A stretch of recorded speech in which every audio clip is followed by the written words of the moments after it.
샤바샬롬. 샤바샬롬. 오늘도 좋은 우리 토요일 아침입니다. 우리 오늘은 어저께 우리 성금요일 지나고 내일 부활절 있는 샌드위치 날인데 이 날을 우리 샬롬의 날이라고 합니다. 왜냐하면 예수님께서 구약의 모든 안식일을 오늘 다 안식하시고 내일 부활하시기 때문에 내일부터는 새로운 안식일 주일을 시작하시는 날이기 때문에 오늘이 어저께는 홀리 프라이데이 아니면 굿 프라이데이 이렇게 하는데 오늘은 우리 홀리 세르데이라고 그렇게 얘기합니다. 그래서 1년의 고난 주간의 제일 마지막 날이면서 우리 사순절의 마지막 날 이 날을 우리 홀리 세르데이를 지키고 있습니다. 오늘은 특별히 우리 이렇게 그 시편 3편을 공부하는 차례인데 우리 시편 1편, 2편이 우리 온 성경의 요약을 하고 있는 미안합니다. 귀한 말씀인데 그리 복 있는 나라, 복 있는 열국에 대해서 시편 2편을 공부했습니다. 그런 면에서 이 시편 3편은 본론 말씀으로 첫 번 시편이에요. 우리 시편은 모두 5개가 있습니다. 이렇게 5개를 우리들이 첫째 제일 많이 나오는 시편이 타는 시입니다. 타는 시는 시편의 3분의 2가 타는 시예요. 두 번째 찬양시가 있습니다. 세 번째 구원시가 있습니다. 네 번째 지혜 시편이 있어요.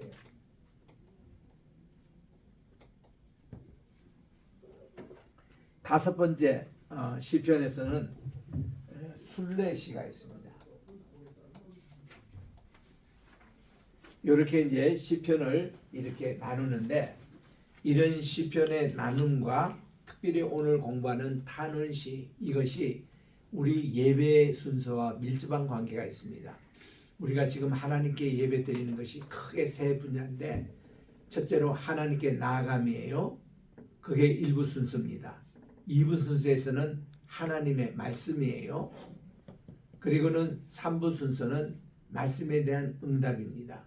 이게 우리 매주마다 예배 드리고 있는 그게 세 구분이에요. 먼저는 하나님께 나아간다 그럴 때에 기원을 합니다. 신앙 고백을 합니다. 찬양을 통해서 이렇게 교독하고 그렇게 하는 겁니다. 그 다음에 이제 하나님의 말씀의 시간에서는 두 가지예요. 이렇게 하나님의 말씀을 음악으로 듣는 이것을 찬양이라 그래요. 찬양대가 찬양을 부르고 특송을 부르고 이거는 성월드라고 이렇게 곡조가 있는 말씀이란 뜻이 그게 찬양입니다. 또 기도도 곡조가 있는 찬양 또 기도 자체도 곡조가 있는 말씀이 기도지 않습니까? 그런데 이게 다 하나님의 말씀으로 묶어져 가지고 곡조가 있는 찬양 하나님께 드리는 말씀 또 우리가 귀로 듣는 하나님의 말씀 또 written word 쓰여진 하나님의 말씀 세 개 하나님 말씀을 우리들이 듣는 것이 그 예배의 아주 키워드입니다. 이 중심이에요. 하나님 말씀을 받는 시간 하나님 말씀을 설명되는 시간 하나님의 말씀을 우리 삶 속에 적응하는 시간 이 하나님의 말씀입니다. 찬양을 통해서 세 번째 파트가 말씀에 대한 응답이에요. 말씀에 대한 응답으로 우리가 사도신경 같은 신앙 고백을 한다거나 또 이 말씀에 대해서 도전을 받고 세계에 나가서 우리들은 선교를 하겠다. 선교의 헌신이거나 또 헌금을 드리거나 또 하나님께 이게 교제를 하는 시간 그리고 성령으로 하나님께 영광을 돌리는 이게 우리 예배 순서잖아요. 이 예배 순서가 오늘 이제 처음 탄원시가 나오는데 탄원시가 그렇게 되어 있습니다. 먼저 하나님을 부릅니다. 기원 그리고 하나님께 영광을 돌립니다. 그리고 하나님께 우리의 기도 제목을 다 올려드립니다. 하나님 이런 기도 제목 탄원이라고 그래요. 그리고는 하나님의 응답을 들으면서 신앙 고백을 합니다. 그리고 하나님께서 사제 선언을 해주시고 그 다음 하나님의 말씀을 주시고 그리고 하나님께서 마지막으로 온 세상에 나가서 이런 복음을 전하라고 주시는 이 순서가 탄원수의 순서이자 오늘날 예배의 순서가 된 거예요. 그만큼 중요합니다. 탄원수에서 우리 대표적인 탄원시가 유명한 22편이에요. 22편 이거 모르는 사람은 아무도 없습니다. 왜냐하면 예수님께서 십자가 선상에서 시편 22편을 암송하셨거든요. 엘리 엘리 라마 사막타니 나의 하나님 어찌하여 나를 버리시나이까. 근데 엘리 엘리 라마 사막타니 그 자체가 아람어예요. 아람어. 그거를 히브리어로 고친다면은 엘로이 엘로이 람마 사박타니 이것이 히브리어고, 아람어는 엘리 엘리 라마 사박타니 조금 더 발음이 어떻습니까? 간단하고 쉽게 돼 있죠. 아람어가 오히려. 그래서 이 시편 22편이 아람어로 이렇게 시작하고 있습니다.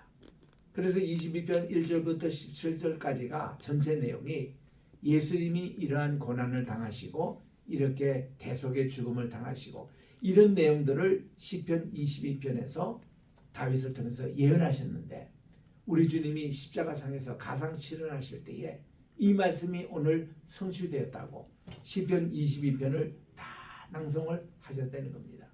그런데 저 멀리 도망가 있는 제자들 귀에는 엘리 엘리 라마 사막다니 그만 들린 거예요.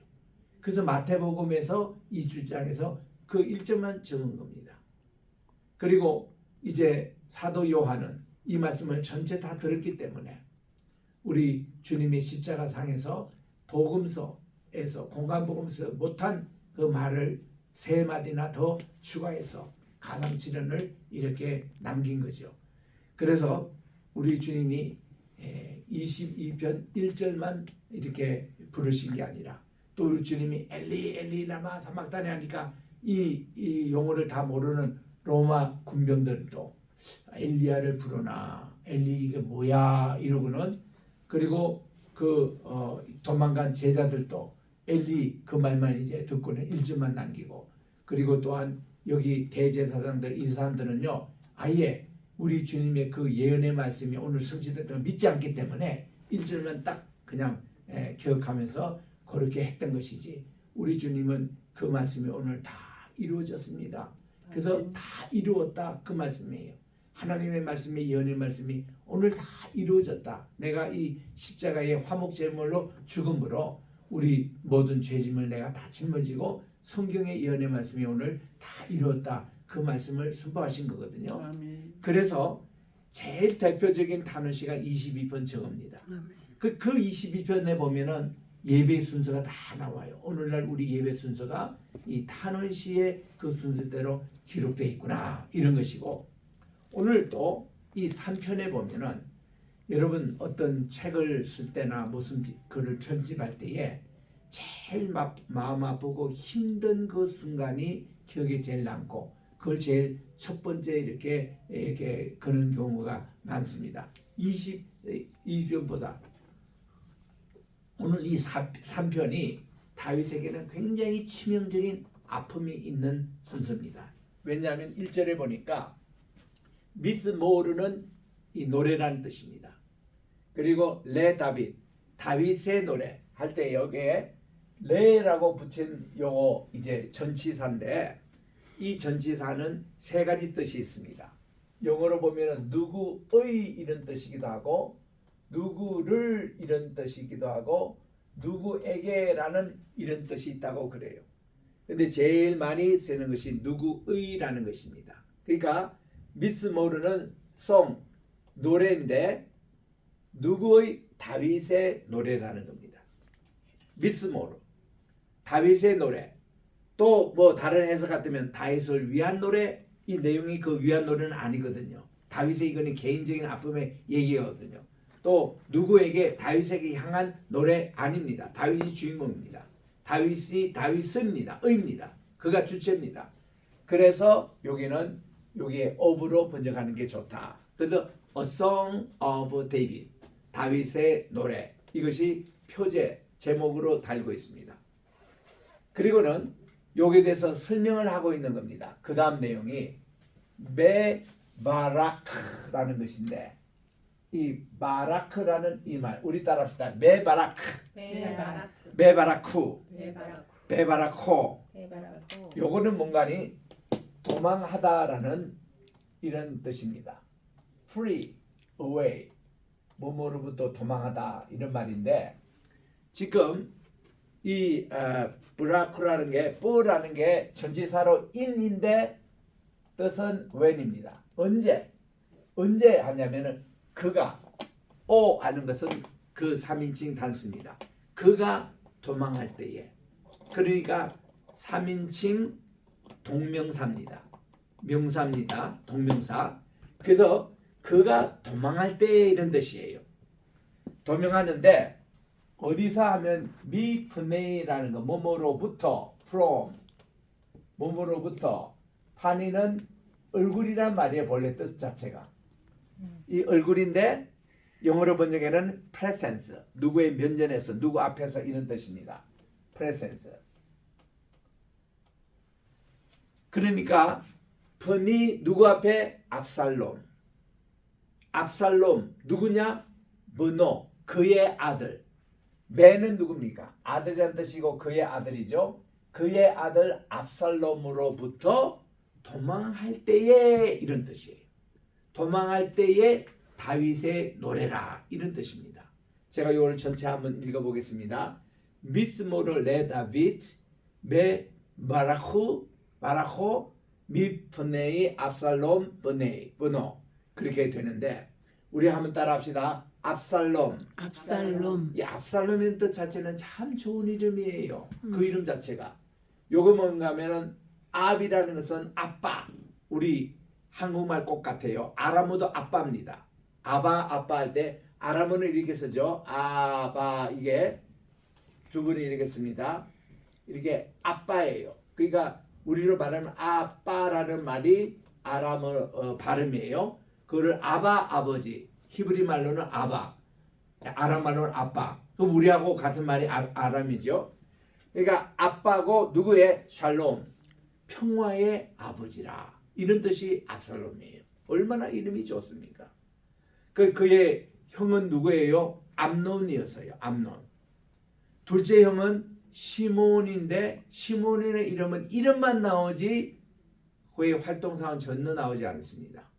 이런 사람을 가리켜서 흔히 숨겨둔 아들이라 이런 논리가 많습니다. 여러분 의외로 유명한 사람 또 누구 하면 다 아는 사람들 집안에 보면요 가끔씩 숨겨진 아들이 있어요. 우리가 잘 아는 대기업 이 가정들을 이렇게 보면은 우리가 잘 아는 뭐 어찌 H그룹이다 D그룹이다 T그룹이다 뭐 S그룹이다 이런 그게 회장들 집안에 보면요 숨겨진 아이들이 있어요. 걔들이 누군가 하면은 우리는 목회자이기 때문에 그런 가정에 가정 신방을 해보면 알잖아요. 그러면 깜짝 놀랍니다. 저도 아이고 우리 장로님 새 아들을 있는 줄 알았더니 아이고 따님 또 있네요. 예 있습니다. 근데 이 아이가 어릴 때부터 자폐증이어서 정규 학교도 못 나가고 집에서 그냥 홈스쿨링으로 키우면서 공개를 못하는 그런 자녀가 있는 거예요. 그러면 이 사실을 저 외에는 아무도 얘기를 받지를 못합니다. 그래서 그 장로님 이미 돌아가셨어요. 돌아가셔서도 내가 그분을 실명을 얘기를 못합니다. 그분이 부탁한 게이기 때문에 목사님 이거는 목사님의 개인적인 기도 제목으로 삼으시고 절대로 누구에게 얘기하지 말아 주십시오. 그래서 저는 그분 동료 장로님에게도 그런 얘기를 못합니다. 심지어 장례식에 있어서 장례 예배를 주관할 때도 그 장로님에 대한 비밀 얘기를 못합니다. 이게 목회자의 자세예요. 그 비밀을 지켜줘야 됩니다. 그래서 의외로 제가 미국에서 한국으로 집회 와서 자기 이제 그 기업에 위해서 기도하러 갈 때 어이 가면 아주 한국의 큰 기업입니다. 임직원이 다 모여요. 축복 기도합니다. 그리고는 그 회장님이 CEO죠. 그 방에 들어가서 개인 기도, 안수 기도 받을 때에 그런 얘기를 해요. 자기 가정의 비밀스러운 얘기. 숨겨둔 아들이 있다고. 그래서 우리 학자들은요. 다윗의 둘째가 시몬이 이런 숨겨진 아들이 아닐까. 이런 것이 논리가 많습니다. 이런 숨겨진 아들에 대한 비밀이 우리 고대 근동학에서도 드러드러 나옵니다. 실질적으로 왕의 누구가 그랬고, 특별히 일본에 가보면 일본의 천황의 집안에는 불구가 그렇게 많습니다. 이유는 뭔지 아시죠? 그 천황 집안은요, 그 가족 내에서만이 결혼이 이루어져요. 그 사촌끼리 기도합니다. 이렇게 결혼하면은 불구가 많이 생긴대요. 우리 염색체가 그렇게 돼 있다는 겁니다. 중국에도 많아요. 중국에도 왕조의 가정에 가보면은 그런 불구갑에서 다리가 이렇게 뭐 없는 사람, 손이 육손인 된 사람, 무슨 뭐 신체적으로 그런 결함이 있는 사람들이 일본 조정에도 많고 여기도 많아요. 그 일본 조정에서는 왕세자가 되거나 이럴 때에 그런 흠이 없는 사 가운데서 괜찮은 분을 왕세자로 임명하잖아요. 신체적인 결함이 있는 겁니다. 그래서 다윗의 큰아들 암논이 있었고 둘째는 시므온이 있는데 이름만 있고 활동이 전혀 없습니다. 그리고 셋째 아들이 압살롬이거든요. 근데 이 압살롬이 이게 어릴 때부터 대권 주자가 있는 거예요. 아버지에 대한 그런 섭섭함이 딱 임할 때에 아버지를 쫓아내고 자기가 왕위를 차지하겠다고. 왜냐하면 이놈은요, 키도 크고 잘생겼고 말도 잘하고 정말 백성들이 따랐습니다. 이 압살롬을. 다윗보다도 훨씬 사람을 수용하고 포용하고 이게 굉장히 괜찮았습니다. 정치적으로도 정치력도 있었고, 그래서 이 압살롬 주변에 많은 사람들이 이렇게 모이는 거예요. 이 나라가 훨씬 자기 아버지보다 좋습니다. 그래가지고 압살롬이 괜히 자기 큰형을 죽였습니까? 자기하고 배가 같은 배에서 태어나는 아기가 있습니다. 저희 여동생이 다말이에요. 다말이 무척 이뻤습니다. 이 오빠도 그렇게 잘생기고 이뻤는데 저 동생 굉장히 이뻤어요. 근데 이놈을 배가 다른 오빠인 자기 큰형인 암놈이 호시탐탐 노렸습니다. 근데 뭐 노려봤댔자 그 자기 여동생이고 배가 다르지만 뭐 어떻게 기회가 없잖아요. 근데 이놈이 술을 썼습니다. 암놈이 막 꾀병이 들려가지고 아프다고 그냥 동네방네 속물 다 나고 그건 아버지까지 다윗 왕이 이렇게 병문안을 왔어요. 그래서 이 암논에게 와서 병문안하니까 이놈이 기회다 싶어가지고 아범마마 제 여동생 저거 다말 우리 저 압살롬의 동생 저 다말이 제게 좀 간호를 해줬으면은 제가 금방 낫겠습니다. 이런 얘기를 해줘요. 그 아버지가 그런 얘기를 들으니 야 다말아 너 오빠 이거 잘 좀 간호를 하거라 하고는 이제 이렇게 붙이고 아버지는 떠나신 거예요. 그런데 이놈이 암논이 말이죠. 꾀병이자고 하잖아요. 자기 이제 그 다말 그렇게 그리웠던 이 예쁜 애가 이제 자기 둘만 있게 병실에 있고 할 때에 그냥 급탈하고 맙니다. 이게 남자는요 항상 사랑 없는 그런 음욕만 가지고 이렇게 나갈 때는 음욕만 채워지면 여성을 언제든지 헌신자처럼 버리는, 그리고 그게 한번 이루어지면은 그 다음 쳐다도 보기도 싫은 이런 어떤 것으로 나왔는데 압살롬이 그랬던 거예요. 아니 그 암놈 자기 형이 그랬던 거예요. 그래가지고 이 다말을 그렇게 하면 첫 번째 재미 보고는 헌신자처럼 버리고 그 다음에는 와서 쳐다도 안 보고 말도 안 걸고 야 너 그렇게 정조도 못 지킨 여자 너 어디서 쓸모 있느냐 이렇게 핀자만 주고 이러니까 얼마나 다말이 그냥 억울하고 그 오빠로부터 그런 대접을 받으니까 뭐 침에 멍멍 엉엉 울어요. 여러분 여성이 울면은 여동생이 그렇게 울면은 오빠 되는 같은 배가 있는 우리 그 자기 친오빠 제일 압살롬이 자기 바로 직속이잖아요. 그 얘기를 듣습니다. 형이 그랬어? 저거 죽여버리겠다. 그때 압살롬이 앙심이 이제 생긴 거예요. 이거를 이제 드러내놓고 못하니까 자기 생일날이 됐습니다. 그러니까 생일날이 되면 모든 왕자들 또 그 공주들 다 모이잖아요. 그날을 디데이로 해가지고 이 압살롬이 큰형 암놈을 죽이고 말았습니다. 그러니까 한 가정에 이런 비극이 나오는 거예요. 이런 소문을 들을 때에 다윗은요 그때마다 엉엉 울었습니다. 왜 그런지 아지요? 다윗은 알아요. 나단 선지를 통해서 그런 예언을 벌써 들었거든요. 자기가 이게 자기 부인이 6명 있었는데도 그거 모자라 가지고 우리아의 아들 바세바를 통해 가지고 동침을 하게 하고 아기를 갖게 하고 그 남편을 보니까 우리아의 장군이어서 그 장군에게 특별 휴가를 줘가지고 이거 아내와 동침하게 해서 자기와 바세바 사이에 낳은 아기를 이제 감추려고 이렇게 했는데 결국은 우리아는 여기 휴가까지 와가지고도 내 동족이 지금 싸움 전투에 있는데 내가 어찌 휴가 받았다고 내 아내와 자겠습니까 하고 자기는 아파트 밖에서 그냥 자버리고 가버리고 말았어요.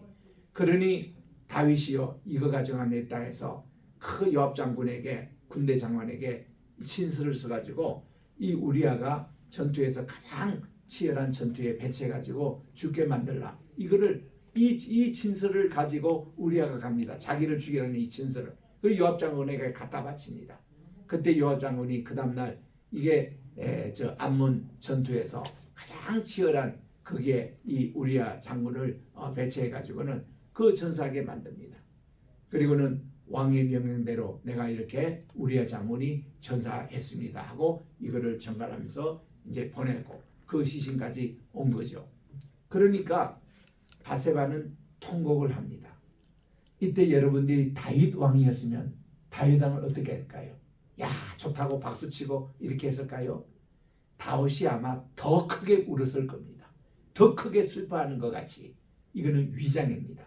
죄를 감추기 위해서. 그래가지고 다윗이 그지 됐어요. 그리고는 장례식을 잘 치러 주었습니다. 그러면 이제 바세바는 자기 아기를 가졌는데 과부가 된 겁니다. 과부가 됐으니 이제는 합법적으로 자기가 첩으로 삼을 수 있는 거예요. 그래서 이제 바세바를 자기 궁으로 들어오게끔 했습니다. 이거 보면은 물론 다윗이 제일 책임이 있죠. 당연히 그는 100% 책임을 져야 합니다. 그런데 많은 책임의 전가는 바세바에게도 있는 거예요. 아무리 바세바가요 왕이 부르고 왕이 자기 침실에 자기를 이제 인도하고 그렇게 범한다 할지라도 완강하게 거부했다면 왕이여 이러지 마십시오. 제 남편은 우리아 장군입니다. 그분이 지금 전쟁 중에 계십니다. 왕이 직접 그 전투에 나가셔야 되는데 왕 대신에 지금 가서 싸우고 있는 남편이 있는데 왕이 이러시면 안 되죠. 왕이는 이럴 때 그 군인을 위해서 기도해야 되고 이런 분이 그 우리의 지도자시지 이러시면 안 됩니다. 바세바가 지혜롭게만 그렇게 한마디만 해도 다윗이 죄를 못 지었습니다. 다윗은 그런 양심은 있거든요. 그런데 이 바세바가요 그때도 그냥 오케이. 그리고 또 남편이 이제 돌아가시고 일주일 만에 자기가 그 첩으로 오라 할 때도 그때도 오케이. 그리고는 이 아기를 가지면 여성 입장에서는 내가 일종의 장군의 그 부인이었는데 이제는 왕의 첩이 돼가지고 아기를 가졌으니 이제는 그가요 야 내가 낳은 이 아이를 이제 앞으로 장차 왕으로 삼으면 되겠다 이런 어떤 꿈을 가지고 있던 거예요. 그런데 하나님께서요 이 아이를 죽이십니다. 데려가십니다. 묘로는 열병에 걸려가지고 끙끙 죽어갈 때에 다윗이 이 아이를 위해서 금식합니다. 일주일 동안 먹지도 않고 마시지도 않고 또 잠도 거의 자지 않고 잠자리 들 때 항상 음악이 연주되는데 그것도 다 그만두게 하고 근데 이 아이가 죽고 말았습니다. 하나님이 데려가신 거죠. 왜냐하면 다윗과 바세바 사이에 불륜으로 낳은 이 아기가 만약에 살아있으면 애들이 클 때까지도 계속 얘는 왕자란의 주인공이 될 수 있고 또 이 다윗이나 바세바나 이 아이를 볼 때마다 얼마나 죄의식이 많겠습니까? 그래서 하나님이 이를 데려가신 거예요. 데려가시고는 하나님이 두 번째 아들을 주신 것이 바로 이 지금 바세바에 낳은 솔로몬을 주신 겁니다. 그래서 솔로몬이 태어날 때에 그의 이름이 압살롬 할 때 이 솔로몬과 같은 남성이 솔로몬 이게 평화라는 말입니다. 평화라는 이름의 솔로몬을 하나님이 주신 거예요. 근데 이 바세바는요 솔로몬의 그 앞서 형이 될 수 있는 왕세자가 이미 여기에 있잖아요. 암놈 이미 이제 살해됐고, 두 번째는 시몬인데는 이른바 안 나오고, 세 번째 압살롬이 있잖아요. 이 사람이 정식 왕실이 된 사람이었습니다. 얘가 이제 구태 딱 일으켜서 얘도 이제 비참하게 죽고 말고, 얘 동생이 또 있어요. 아도니아가 있습니다. 그 아도니아가 정식 왕이 될 그런 왕세자입니다.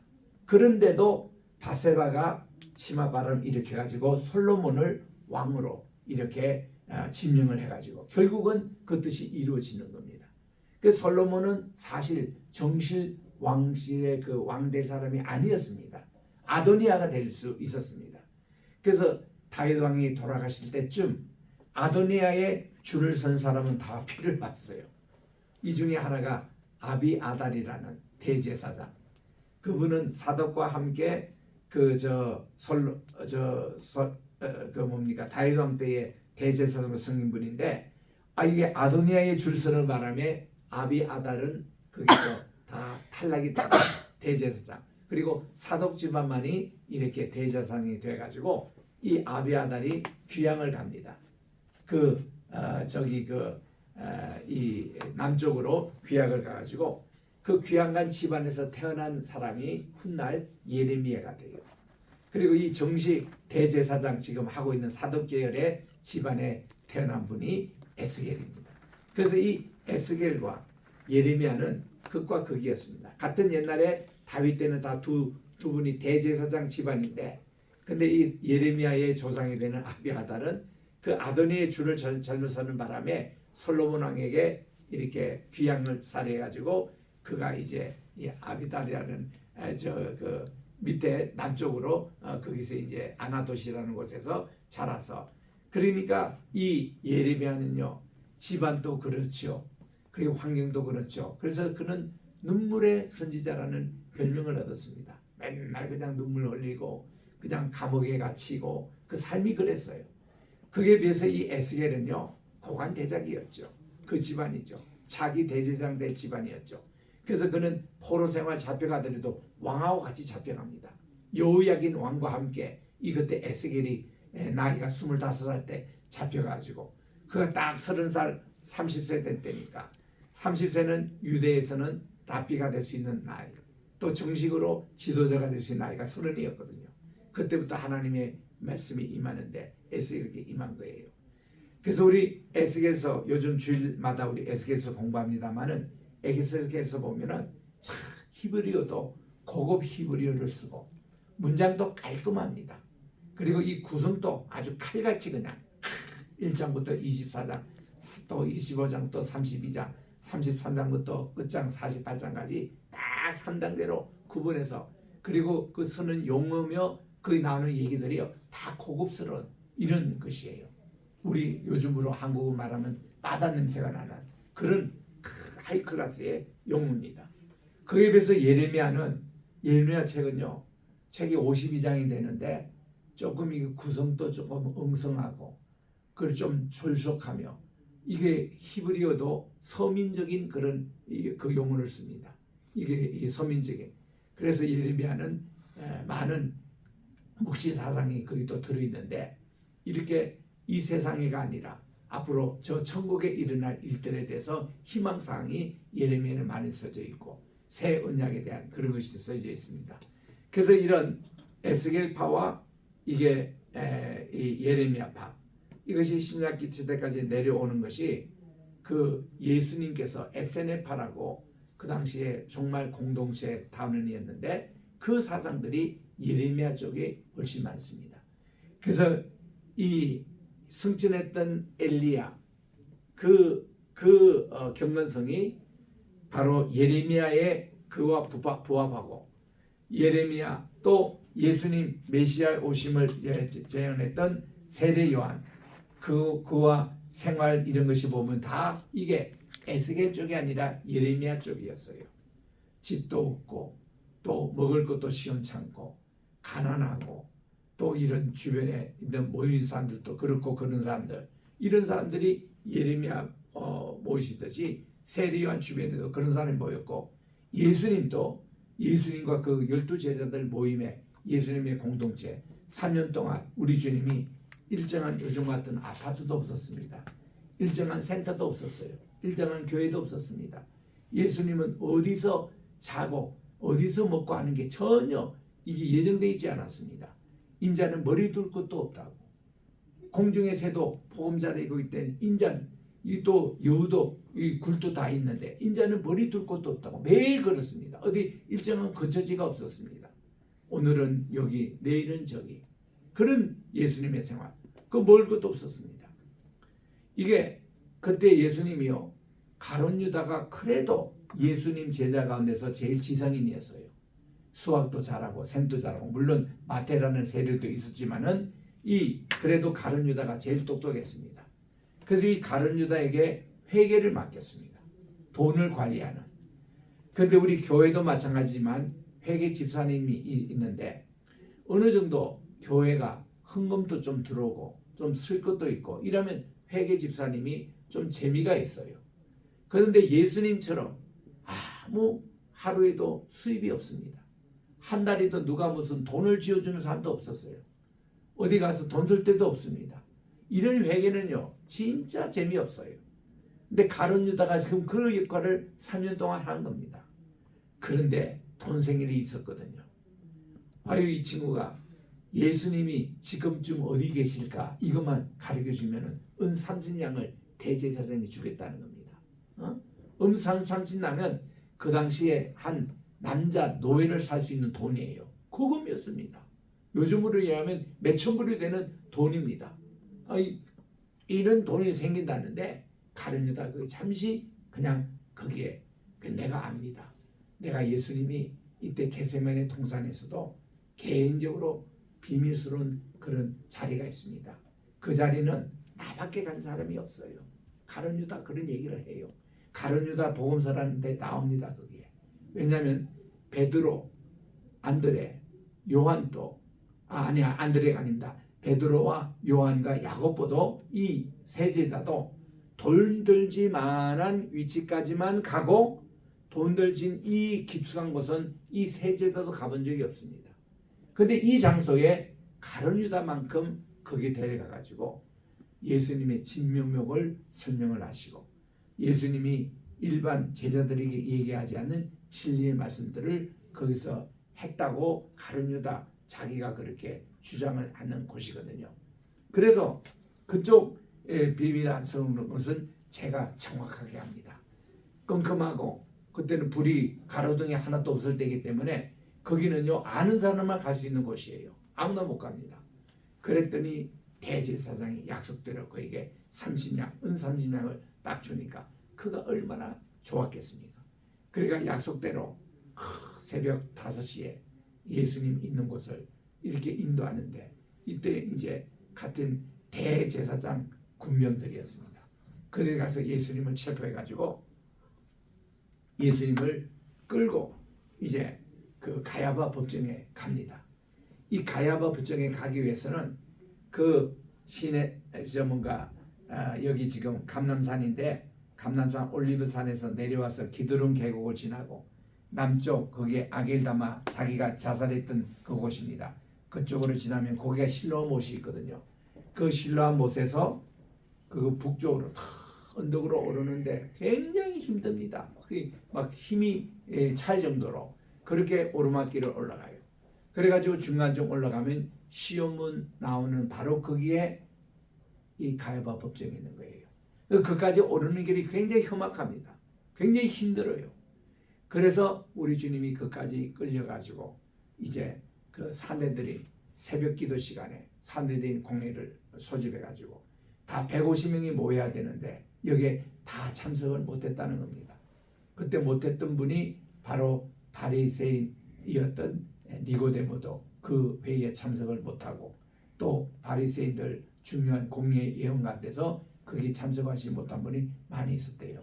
그런데도 속전속결로 사형이 은도가 되고 은도되지만은 유대인들 그에서는 사형 선고 해봤대자 로마 이 총독이 거기 법정에서 오케이를 해야 사형 은도가 가능합니다.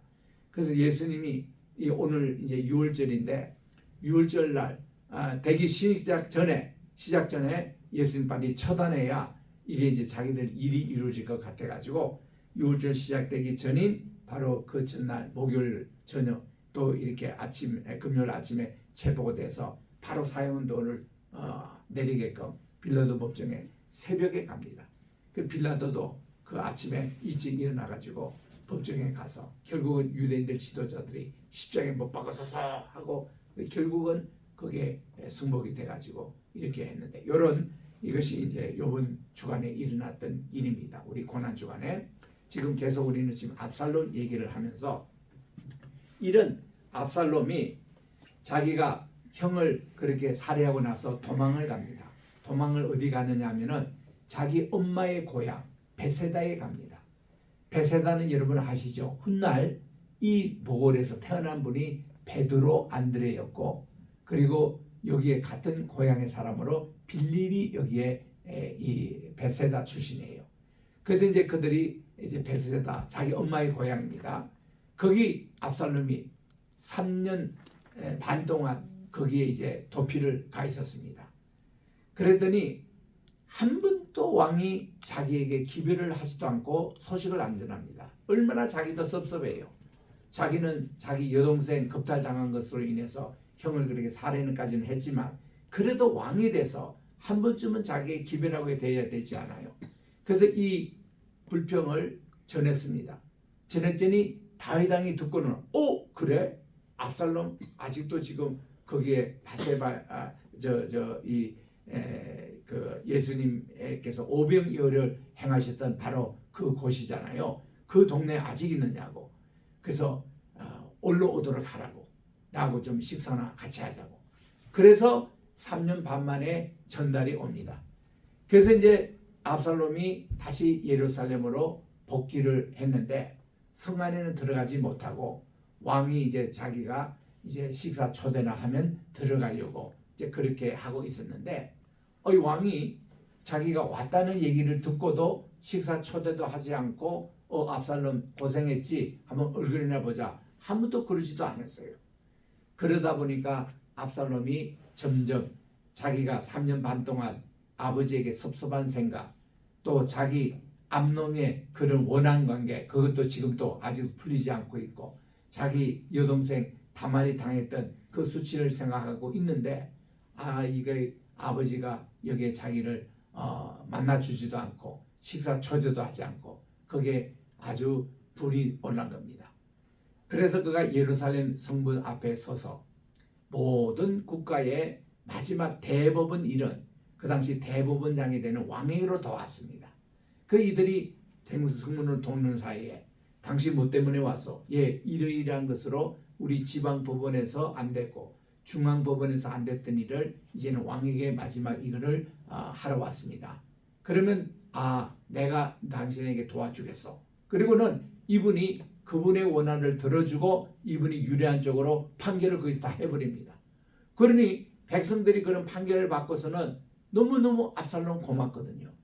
얼굴도 잘생기고 키도 크고 리더십도 있고 뭔가 카리스마가 있는 이분 다윗 자기 아버지보다 훨씬 낫거든요. 그래서 이들이 한두 명씩 자꾸 이게 그룹이 생겨요. 얼마까지 모이냐면 400명까지 모입니다. 이분의 그 같이 하겠다는 그 사람들이 다윗이 한참 자기 선왕 사울왕을 쫓아다니고 숨어갈 때에 그도 한 400명 사람을 거느리고 그가 다녔거든요. 그 아버지의 그런 반란군 숫자 정도로 모였을 때에 압살롬이 이분들에게 압살롬은 그 사람들에게 이제 자기 아버지가 이렇게 행했던 일에 대해서 섭섭한 일을 자꾸 얘기하니까 이분들이 우리 예루살렘 들어갑시다. 선왕을 쫓아내고 당신이 앞으로 왕하시오. 당신이 우리 유다를 살릴 분입니다. 하고 이렇게 부추기니까 압살롬도 그 마음이 점점 들었던 거예요. 그 디데를 정해가지고 예루살렘 습격하러 간 겁니다. 그러니 이 소문이 금방 다윗에게 오는 거예요. 다윗은 이미 벌써 100명, 200명 이 압살롬이 모여질 때에 그때라도 압살롬 불러놓고 식사를 대접하면 좋겠는데 다윗은 그런 마음이 없었던 겁니다. 그러니까 아들에게 당한 거예요. 그래서 이제 여기서 그들이 준비를 잘해가지고 예루살렘 습격할 때는 그가 이런 마음이 들었습니다. 내가 아들하고 싸우느니 아버지가 져야지. 차라리 내가 그냥 여기서 피신하고 우리 아들에게 그냥, 왜냐 아들하고 싸워서 그거 이제는 하기 싫다는 겁니다. 그는 이미 알았어요. 자기가 그때 밧세바하고 불륜관계고 맺고 나서 나단이 와가지고는 야단을 치고 당신은 이제 어떻게 그 어떤 부자가 자기 손님이 왔는데 자기가 하인 충실한 아인에게 선물로 준 암양을 뺏어다가 대접을 하고 했는데 그 나쁜 짓을 한 사람이 바로 당신이요. 당신이 어떻게 밧세바를 그렇게 범할 수 있어? 그리고는 이제 하나님께서 처벌로 당신의 집안에서 앞으로 이런 집안 싸움, 왕자의 난이 일어날 것이요. 이거를 예언을 했거든요. 그 다윗은 벌써 알았습니다. 이렇게 암놈이 살해를 당하고 또 아들이 이렇게 압살롬이 이렇게 한 것은 하나님의 그 뜻이 계획이 지금 이루어지고 있는 거구나. 그거를 그는 알고서 순수하게 왕궁을 버리고 이제 그가 이것을 떠납니다. 떠날 때 다윗의 복장을 보십시오. 이제는 내가 더 이상 왕이 아니다. 왕관을 벗어버립니다. 그리고 이 자기의 긴 머리를 다 풀어 헤칩니다. 풀어 헤치고 그리고 이 왕이 입던 옷도 다 벗어버리고 흰 옷만 이제 입고 그리고는 신발도 벗어버리고 맨발로 그것도 이제 아들에게 쫓김을 받은 그로서 기드론 계곡을 지나고 올리브 산을 오를 때에 엉엉 울면서 그가 올라갑니다. 올라갈 때쯤 그때에 시몬이라는 한 사람이 그에게 욕을 합니다. 이 사람이 누군가 하면 옛날 사울 왕 때 참모였습니다. 그리고는 이 쫓겨가는 다윗에게 욕을 하기를 당신이 그렇게 우리 선왕 사울 대신에 왕위를 그렇게 찬탈하더니 꼴 좋다. 이제는 아들에게 쫓겨가지고 눈물 흘리면서 간다라고 그냥 욕을 합니다. 그러니까 요압 장군이 뒤에 가다가 왕이여 저럼 처단할까요? 그냥 두어라. 그냥 자기 하는 일을 한 거다. 그리고는 그거를 지나갑니다. 그러니 이때 얼마나 비통한 마음이었어요. 다윗의 70생애에 이렇게 자기가 괴로움을 당한 적이 없습니다. 그때 지은 것이 이 내용이에요. 그래서 이 내용이 이게 마라카 그가 도망갈 때 누구로부터 미파니 이게 다윗 저 압살롬 자기의 아들 압살롬 이거를 강조하고 있잖아요. 아들 압살롬으로부터 도망을 갈 때에 이때 다윗이 이렇게 기도합니다. 첫 번째 문장이에요. 아도나이 하나님이요. 아도나이 이렇게 부릅니다. 마라보 what 무엇이라는 말입니다. 이 마라는 거 만나라고 할 때는 이것이 무엇이냐라는 뜻인데 마라는 게 히브리 말로 그렇습니다. 그리고 미 하면은 누구 후고 마는 무엇이냐. 그래서 이제 만나 이 말이 여기서 나오는데 라보 이것은 많다라는 뜻이에요. 많다. 그리고 자라이라는 게 내 원수들, 내 에니미. 응? 요게 복수입니다. 내 원수들이 왜 이렇게 많습니까?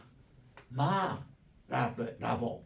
내 원수들이 그러니까 그가 지금까지 원수는 사울 왕이었습니다. 그 다음 그의 원수는 블레셋 사람이었어요. 그리고는 그를 죽이려는 몇 번 세력들이 있었습니다. 이런 세력들보다도 다윗은요 백전백승했던 분 아닙니까? 그 모든 이방 나라를 전부 다 이렇게 전쟁의 방법으로 다 원수 이거 승진했던 다윗인데 그가 가장 지금 패배 의식을 느끼는 게 다른 것도 아니고 자기의 사랑하는 아들 압살롬 그 자기 셋째 아들이 반란을 일으켜서 왕궁을 차지하고 자기가 쫓겨났던 이때만큼 상처를 많이 받은 게 없어요. 이렇게 내 아들이 왕궁을 차지하고 지금 오는 것인데 내 원수들이 어떻게 그렇게 많습니까? 그리고 라빔 많다는 뜻입니다. 이게 마킴 이럴 때 본래 이게 동사는 쿰인데 일어서다라는 말이에요. 쿰 일어서다. 그러니까 엘라이라는 것은 against me 나를 대적해서 나를 against me 요거 I는 me입니다. 나를 against me 나를 대적해서 일어나는 일 rise up 나를 대적해서 일어나는 자들이 어찌 그렇게 많습니까? 한탄해요. 하나님께 이게 탄원입니다. 탄원이라는 것, 러멘트라는 것은 불평, 또 어려움, 이거를 주님께 호소하는 것입니다. 하나님, 제가 왜 이렇게 아프죠? 왜 이렇게 통증이 심합니까? 왜 이렇게 잠이 오지 않습니까? 하나님, 이거 다 러멘트입니다. 이게. 하나님께 소개하는 그런 불평, 이런 러멘트입니다. 이 러멘트를 지금 하나님, 내 원수가 왜 이렇게 많습니까? 나를 대적하는 그런 에서 일어나는 것이 왜 이렇게 많습니까? 라빔 하면서 3절에 보니까 또 라빔이라면서 많다는 것이고, 오므레 아마르입니다. 아마르는 얘기하다. 우리 창세기 1장 3절에 아마르 말을 처음 나오는데, 바이 요메르 엘로힘, 여호와께서 가라사대 말씀하시되, 그 말씀이에요. 그 아마르. 여기에 빔 할 때에 이제 1인칭 복수 남성. 그래서 이렇게 말하는 자가 왜 그렇게 많냐고, 많다는 겁니다. 라빔. 뭐에서 이게 레 나프시라는 말이 나오는데, 나프시라는 게 내입니다. 마이 네페스라는 것은 소울입니다. 나의 혼에 대해서. 우리 인간은 세 가지가 있습니다. 우리 처음에 루아흐라는 말이 우리의 스피릿, 우리는 영이 있어요. 그리고 우리의 혼이 있습니다. 소울. 그리고 우리의 바디가 있어요. 그래서 우리는 영, 혼, 육의 인간의 정체성인데, 여기서 이 소리라는 이것이 우리 인격을 얘기하는 겁니다. 우리의 목숨을 얘기해요. 그래서 이 스피릿이라는 것은 하나님 편이냐 세상 편이냐, 하나님 편이냐 사탄 편이냐, 이거는 안테나 역할을 하는 게 스피릿이에요. 그런데 모든 것 지정의, 우리가 알고 느끼고 판단하고 이 모든 기능이 다 이 소울에서 움직입니다. 그래서 우리가 구원을 받는다, 하나님의 구원을 받는 차원에서 구원의 첫째는 스피릿이 하나님 쪽으로 이게 안테나가 바르게 된 게 구원이고, 그걸로 끝나지 않습니다. 이 스피릿의 영향을 받은 소울이 하나님 편에 입각해서 지정의가 재정비되는 것, 이것이 구원이에요. 이런 게 구원이고, 그리고 요거에 입각한 우리의 바디, 우리의 육체가 이거를 이제 지시를 받고 따라가는 것, 이게 구원의 영역이거든요. 그러니까 여기에 보면 나포시라는 것이 내 영혼, 내 영혼, 내라는 것은 아까도 여기 있는 대로 of, for, to 이런 뜻이지만은 여기는 for에 대한, 내 영혼을 위한, 위해서 말하는 사람, 내게 개인적으로 내 혼에 대해서 얘기한 사람이 왜 그렇게 많습니까? 여러분, 참 괴로운 순간은요, 병원에 입원하거나 교통사고를 당하거나 또 이렇게 병사가 있거나 뭐 이런 데에요, 질문들이 그렇게 많아요. 근데 여러분, 꼭 제가 부탁하기는, 여러분들 절대로 상가집에 가가지고 이 어른이 왜 돌아가시냐고 그거를 여기 장례식을 주관하고 있는 정말 이분들에게 묻지 마시기 바랍니다. 자녀들이요, 가장 괴로운 시간이 뭔가니, 오는 사람 묻는 거야. 어떻게 어르신 돌아가셨지? 어떻게 뭐 이런 얘기 설명하는 게 그 보통 스트레스 아닙니다. 절대로 그러지 마시고, 그 슬픔을 당한 자에게는 가서 꼭 껴안아두고 같이 눈물을 흘려주고 고개 끄덕끄덕 하시면서 두둑한 부주금만 많이 주고 오시면 그게 최고의 위로예요. 무슨 그 설명 듣고 이런 거 하지 마시라고. 그거 설명은 다른 사람에게 얼마든지 물어봐도 되고요. 다 그런 것이지. 왜냐하면 질문당한 이 사람은 꼭 같은 질문을 또 설명해야 됩니다. 이게 보통 일이 아니에요. 그래서 되게 그때는요, 목회자가 좀 절제를 시킵니다. 예, 우리 오늘은 위로하러 왔으니까 그렇게만 하고 우리 빨리 갑시다. 아니면 시사 간단히 하고 그렇게 하는 것이지, 뭐 이런 설명을 그렇게 강요하면 안 되는 거예요. 그러니까 여기 많은 사람들이 내게 그런 자꾸 질문을 하는 거예요. 그런 얘기를 하는 겁니다. 아마르. 애인이라는 말은 there is not 이런 뜻입니다. 이거는 부정이에요. 없다라는 뜻입니다. 이시는 뭐뭐 있다라는 말이고, 애인이란 말은 없다라는 것이에요. 없다. 뭐가 없냐면 예슈아타. 이거는 salvation, 구원이 없다는 뜻입니다. 예슈아타.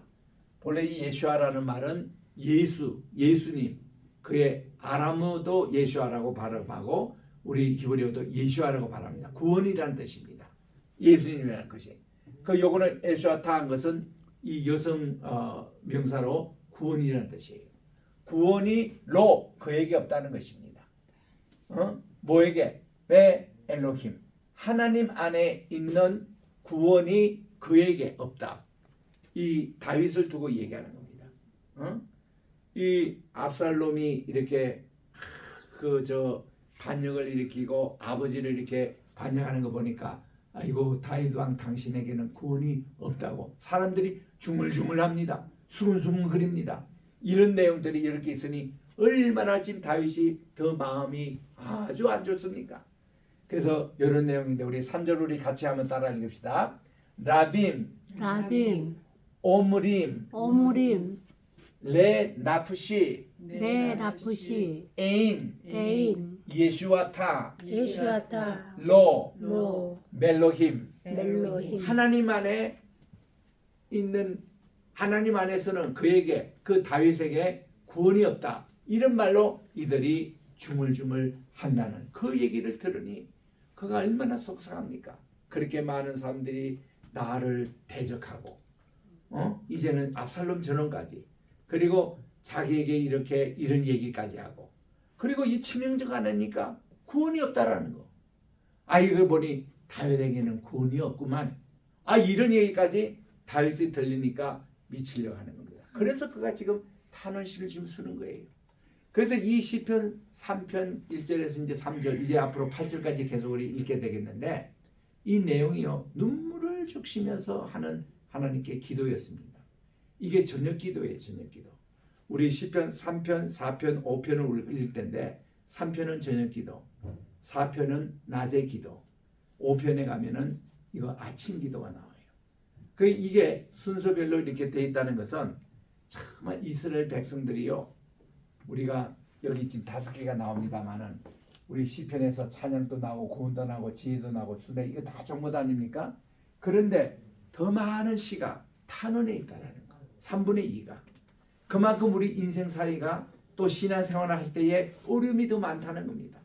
잘 되고 있는 거 이거보다도 더 탄원이 많다는 거예요. 그래서 아까도 우리 아침 기도 예배 때에 우리 이영숙 목사님을 통해서 우리 마지막 시편 34편 10절을 읽었습니다마는 우리 의인에게는 참 이게 어려움이 많다는 것입니다. 고난이 많다는 거예요. 그러나 하나님은 의인을 보살핀다는 겁니다. 그래서 우리는 의인 또 우리가 그렇잖아요. 이렇게 하나님이 위해서 착한 일 많이 했고 전도 많이 했고 평생을 내가 그래 살았는데 왜 이렇게 교통사고도 당하고 왜 이렇게 아픔도 많고 밤에 잠도 안 오고 왜 하나님 이러냐. 그게 모든 의인들의 탄원이었습니다. 예전부터. 그래서 그런 일을 당할 때는요. 우리가 하나님의 시편의 말씀을 읽으셔야 돼요. 욥의 그런 것도 읽으셔야 되고 다윗의 시편에 보니까 의인들이 이렇게 고난이 많았구나. 그러나 하나님이 결국은 의인 편에 서서 우리의 모든 고난을 다 그하시고 짊어지시고 내일 우리 부활하잖아요. 내일 우리 부활절날 우리 부활의 메시지가 그겁니다. 하나님 주님께서 부활하셨듯이 이제는 모든 눈물과 고통과 아픔과 모든 것 다 거둬주시고 우리 주님과 함께 부활하게 해 주십시오. 아멘. 이게 우리 부활절의 메시지예요. 아멘. 그러니까 이 메시지로 부활의 증인으로 평생 살아가는 겁니다. 아멘. 어차피 우리가 하나밖에 없는 우리 인생이에요. 네페시. 우리 하나밖에 없는 우리 인생인데 이왕이면 행복하고 아프지 않고 좋게 살아면 얼마나 좋습니까? 그런데 때때로는 그런 것이 드는 겁니다. 그럴 때 저는 응답받은 게 뭔가니 왜 하나님 잘 믿고 의인의 삶을 살아가는 저에게 이런 고통이 많냐고 하나님께 막 떼서서 밤새도록 기도하고 이렇게 막 며칠 금식하면서 기도할 때에 주님께서 그때 주신 말씀이 그거더라고요. 야, 의인이 그냥 아무나 의인이 되느냐? 의인은 그렇게 많은 이런 죄짐과 또 이런 고통과 이런 환난과 이런 거를 떠안고 누구를 대신해서 떠안고 나가는 그런 삶도 의인인데 예수님이 그러셨단다. 메시아 종의 노래에 그런 것이 난다. 그래서 우리는 그 말씀을 제가 딱 생각할 때 그렇구나. 이건 내가 혼자 지금 당하고 있는 어려움이 아니라 모든 의인들 당하는 고난, 그리고 내가 저 성도님이 당할 고난을 내가 미리 내가 대신 이렇게 고통당하고 내신이 하구나. 그 딱 생각할 때 그때부터 서러움이 없어지고 또 잠도 잘 오고 또 하나님께 이렇게 이런 서러움의 기도, 이제 우리 여기 이제 결론에 나옵니다.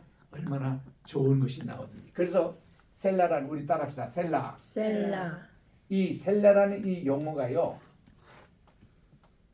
이게 어떤 뜻인가 하면 이 본래 이 뜻은 단석이라는 뜻입니다. 단석인데 이 뜻의 내용은 뭔가니 곡조에 그것이 바뀐다는 겁니다. 이것이 단조로 시작했던 것이 장조로 바뀌고 장조로 시작했던 것이 단조로 바뀌고 이게 곡의 흐름이 달라진다는 것입니다. 여러분이 장조는 어떤 것입니까? 도레미파솔 이렇게 박자와 음이 이렇게 일정하게 보통 나가는 것을 장조라 그럽니다. 그 장조는 보통 시작할 때도 도미솔 요걸로 시작하는 거예요. 근데 단조는 뭔가 하면 레, 파, 라 이렇게 도미솔로 시작하는 게 아니라 중간 음을 시작하는 게 단조입니다. 근데 단조로 시작했다가 장조로 바뀌어요. 이거는 처음에 불안한 그걸로 시작했다가 정상으로 돌아가는 것이 이게 셀라의 역할입니다. 이때부터 조가 바뀐다는 거예요. 그 지금 요거까지는 뭔가니 단조예요. 단조. 이렇게 고통과 르멘트 이걸로 시작했다가 셀라에 보면은 그다음 4절부터 이제 이게 분위기가 확 바꿔집니다. 이렇게 잠도 못하는 고통이 있는데 4절부터 여러분 제가 잠깐 한번 한국말로 읽어보겠습니다. 여호와여 주는 나의 방패시요 나의 영광이시요 나의 머리를 드시는 자니이다. 내가 나의 목소리로 여호와께 부르짖으니 그의 성산에서 응답하셨다. 셀라. 이거 2절, 4절, 5절의 내용이 보세요. 이게 완전히 바뀌잖아요. 주님은 나의 방패가 되십니다. 나의 구원이 되십니다. 나의 산성이 되십니다. 여호와께 기쁨과 평화를 얻고 이게 완전히 바뀌잖아요. 이게 우리 예배예요. 예배는 단조의 마음으로 교회 오셨다가 예배 끝나고 은혜 받고 가실 때는 장조의 마음으로 기쁨과 감사와 찬양이 넘치는 처음에는 고통과 환난으로 고난주간으로 오셨다가 가실 때는 부활절로 이렇게 가시는 것이 이 예배예요. 예배를 통해서 하나님이 이렇게 분위기를 바꿔준다는 겁니다. 이게 이제 모든 탄원시의 그 순서로 그렇게 되어 있거든요. 그래서 우리 따라합시다. 셀라. 셀라. 셀라는 성경을 읽을 때도 반드시 읽어주십시오. 보통 셀라를 그냥 넘어가는 게 아니라 꼭 읽으셔야 됩니다. 요때부터 톤이 바뀌는 거예요. 아멘. 유대인들도 보면요, 이게 단원시에서는 굉장히 애가처럼 부릅니다. 이러다가 셀라 끝나고 나서 톤이 달라져요. 기쁨과 찬양과 그걸로 이게 바뀌어지는 겁니다. 우리가 151장 찬송부를 또 만왕의 왕 내 주께서 왜 고초당인가, 이거는요 단원부터 시작돼요.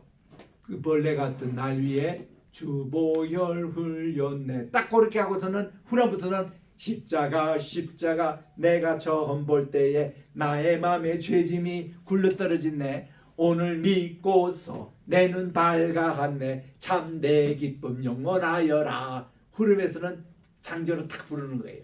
그리고 다시 또 2절 올 때는 늘 부르도 또 이렇게 단조로 했다가 후렴에 가서 또 장조로 싹 바뀌는 이 찬송, 이런 찬송을 이렇게 불러야 된다는 겁니다. 그 우리 교회는 항상 교회 장례식 분위기로 왔다가 갈 때는 잔치 분위기로 바꿔주는 것이 목회자의 그 사명이에요.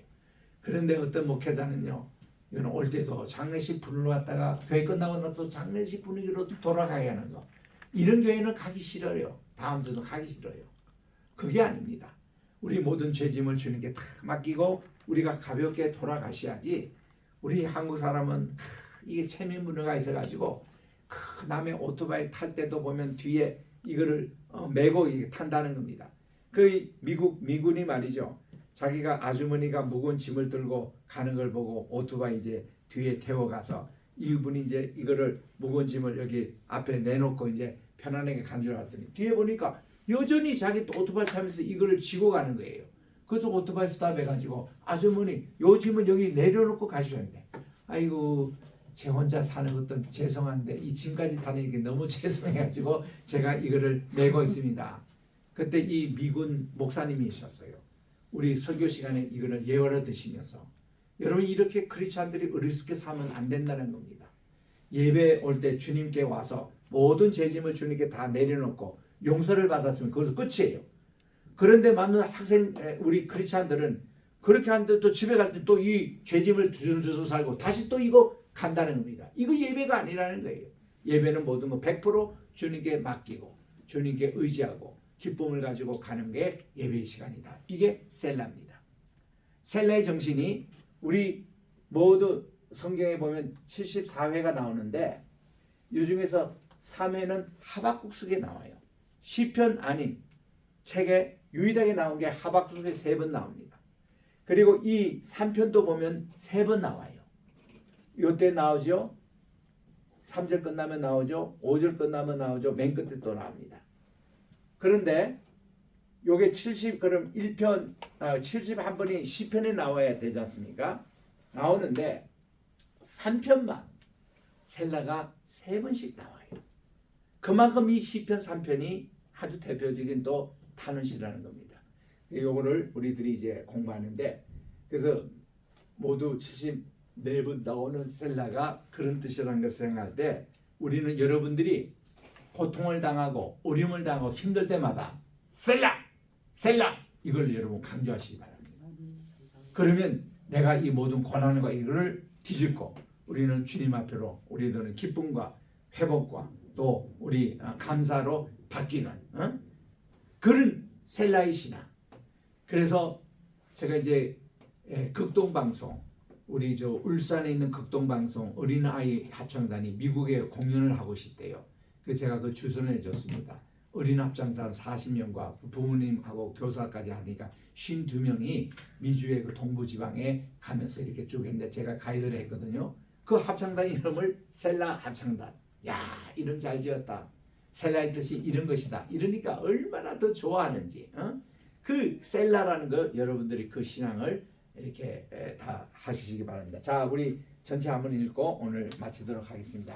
천천히 따라합시다. 미스모르 레 다빗 미스모르 레다디 메 마르쿠 메 마르쿠 미 퍼네이 미코네이 압살롬 압살롬 버노 버노 아도나이 아도나이 마라보 마라보 사라이 사라이 라빔 라빔 마킴 마킴 엘라이 엘라이 라빔 라빔 에크렘 미안합니다. 오메림 오메림 레 나프시 레 라푸시 에인 에인 예슈아 예슈아 예슈아타 예슈아타 로 로 베로림 베로. 벨로힘 엘로힘 셀라.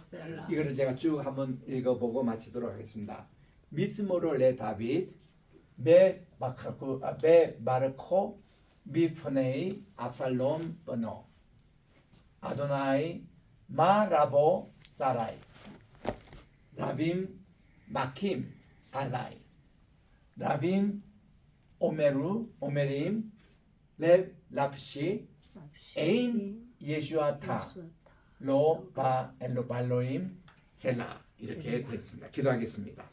하나님 아버지, 오늘도 우리 4월 첫째 맞는 토요일, 또 오늘은 특별히 성토요일입니다. 내일 부활절을 앞두고 초실절을 앞두고 오늘 우리 유대에서는 무교절을 시작하는 날이기도 합니다. 이날에 오늘 시편 3편 이제 탄원시의 첫 번 탄원을 저희들이 읽었사오니 다윗이 가장 생애 70생애 가운데 어느 순간을 고난하면은 이 압살롬에게 반역을 당하여 예루살렘으로 그가 피신할 때 지은 이 시편이었습니다. 하나님, 이것을 우리 잘 우리 학습하여 또 우리 히브리어도 공부할 뿐만 아니라 여기에 나오는 셀라 신앙을 잘 배우게 도와주시옵기만을 예수님의 이름으로 기도합니다. 아멘. 아멘. 토다라바 감사합니다. 감사합니다.